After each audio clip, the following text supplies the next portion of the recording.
Now Narad Ji is saying, in this bhakti, there are no desires. These desires are of various kinds, material desires. People go to God to get their material desires fulfilled. Somebody said, we think God is a cosmic bellboy.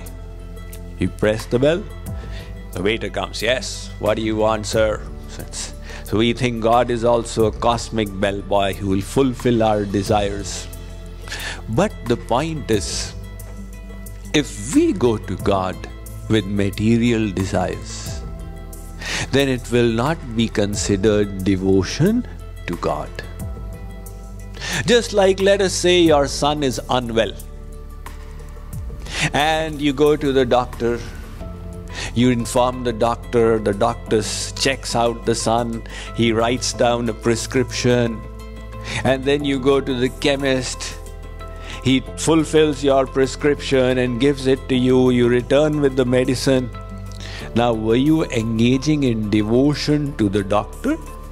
No. You were dealing with the doctor, but the mind was attached to the son. It was devotion to the son, care of the doctor. Similarly, if we go to God, oh my Lord, my son is not well, please make him all right. My daughter doesn't get married, please get her married. If we go with these worldly desires to God, it will be the same thing. It is not devotion to God. It is devotion to the son and daughter, care of God. He is only the means of getting this done. So if he doesn't do it, go to somebody else. If Sri Krishna doesn't listen, then go to Lord Shiv. If he doesn't listen, then go to Shani Dev. If he doesn't listen, then go and do some makbara. There was an Arabian sheikh. He had 35 wives. Now when he went to London for the first time and he saw all the goods there, he wrote back to them, what is it that you want? One said, I want a mink suit. And the second said, I want this particular perfume. And the third said that I want these high-heeled sandals, and so on and so on. The youngest queen, she wrote the numeral 1 on the sheet and sent it. So the sheikh got all the goods that the wives had wanted. When he reached, he sent it to all of them. But he went to that little queen himself with a slip and said, what is this 1 you had written? I could not figure it out. She said, I only wanted you and I have got you. That is how the realm of God works. Do you want all these things or do you want Him? So if you wish to attain Him, you have to give up all these desires. Our scriptures are so emphatic on this point. They say the thing that is the biggest enemy is not your neighbor, your relative, or that boss who's always scolding you. It is the desire that is within you. The day you can overcome it, you will become like God. Vimunchati yada kaman manavo manasisthitan taryev pundarikaksha bhagavatvaya kalpate. The Bhagavatam says, Vimunchati yada kaman. If you can give up desires, what will happen? You will become Bhagavattvaya, you will become like God. Now we make the desires thinking they will give us happiness. And the consequence is the reverse. It's like the bee that got attracted by the honey and sat down on it. Without realizing it had got trapped and it could not fly from there. And Ramakrishna Paramahans compares it to the moody. You know, they have these godowns where the grain that is harvested is stored. And on the entrance, because rats start infesting it, to keep the rats out, a little puffed rice is kept in a mouse trap. And these rats and mice come, oh, Moody, the puffed rice.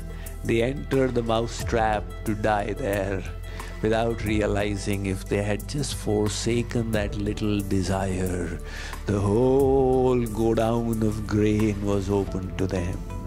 Similarly, if we can just forsake these desires, we will get that bhakti which will make us Tabd Mat and Atmaram.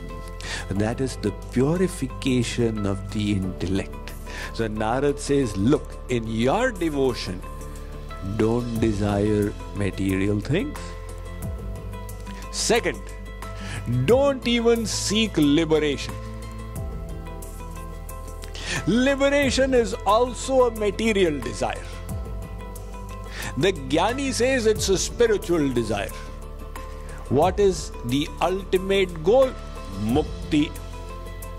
You know, in our various darshans, Nyaya Darshan, Vaisheshik Darshan, Sankhya Darshan, Yoga Darshan, the ultimate goal is Mukti. Sankhya Darshan states it, Yoga Darshan states it. But the Vaishnava Acharyas say no, Mukti is a material desire. One devotee says, oh God, I am suffering from poverty. This suffering is tormenting me. Please, free me from this.